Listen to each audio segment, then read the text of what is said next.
Hello दोस्तों, मैं writer निवेश और आप सभी का स्वागत है हमारे YouTube चैनल पर। आज मैं आप लोगों को बताऊंगा कि तुलसीदास जी का विवाह कैसे हुआ।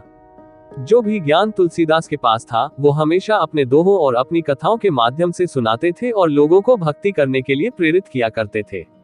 एक बार की बात, जब तुलसीदास हमेशा की तरह लोगों को अपनी कथा और दोहे सुना रहे थे, तभी वहां पर मौजूद पंडित दीनबंधु पाठक उनसे इतना प्रभावित हुए कि उन्होंने अपनी पुत्री रत्नावली का विवाह तुलसीदास से करवा दिया। रत्नावली से उनका विवाह 29 वर्ष की आयु में राजापुर के निकट स्थित यमुना नदी के किनारे हुआ था। उनका विवाह तो हो गया था, परंतु गौना नहीं हुआ था। गौना एक विवाह के बाद की रस्म है, जिसमें वर अपने ससुराल जाता है और कुछ रीति रिवाज को पूरा करके अपनी वधू को साथ लेकर आता है। गौना नहीं होने के कारण तुलसीदास काशी जाकर वेद वेदांत के अध्ययन में लग गए। वेद वेदांत का अध्ययन करते समय एक दिन अचानक उनको अपनी वधू रत्नावली याद आने लगी। तभी उन्होंने अपनी गुरु से आज्ञा से लेकर वे राजापुर आ गए। रत्नावली अपने मायके में थी, क्योंकि उनका गौना नहीं किया हुआ था। तुलसीदास काली अंधेरी रात में रत्नावली से मिलने के लिए निकल गए और उस समय बहुत तेज बारिश भी हो रही थी। तेज बारिश के कारण यमुना नदी पूरे उफान पर थी, जिसमें तुलसीदास को एक लड़की का लट्ठा दिखाई दिया। उसके सहारे उन्होंने उफनती नदी को पार किया और रत्नावली के घर तक पहुंच गए। रत्नावली के घर के पास एक बड़े से पेड़ पर एक रस्सी लटक रही थी, उसके सहारे वो रत्नावली के कक्ष तक पहुंच गए।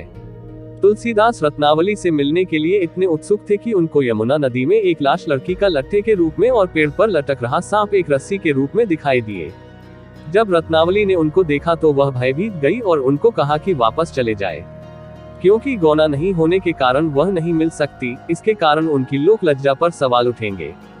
रत्नावली ने तुलसीदास को एक दोहे के माध्यम से शिक्षा दी। ये दोहा इस प्रकार है: अस्थि चर्म मय देहिए तासो ऐसी प्रीति, नेकु जो होती राम से तो काहे भव भीत। इस दोहे के माध्यम से रत्नावली ने तुलसीदास को समझाया कि आप हाड़ मांस के शरीर से जितना प्रेम करते हैं, यदि उसका आधा भी यदि भगवान से कर ले तो वह भवसागर से पार हो जाएंगे।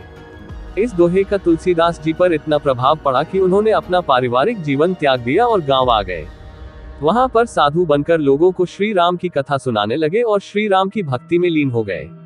बस इतनी ही थी आज की कहानी। अगर कहानी जरा भी पसंद आई हो तो हमारे चैनल को सब्सक्राइब कीजिए और वीडियो को लाइक करें।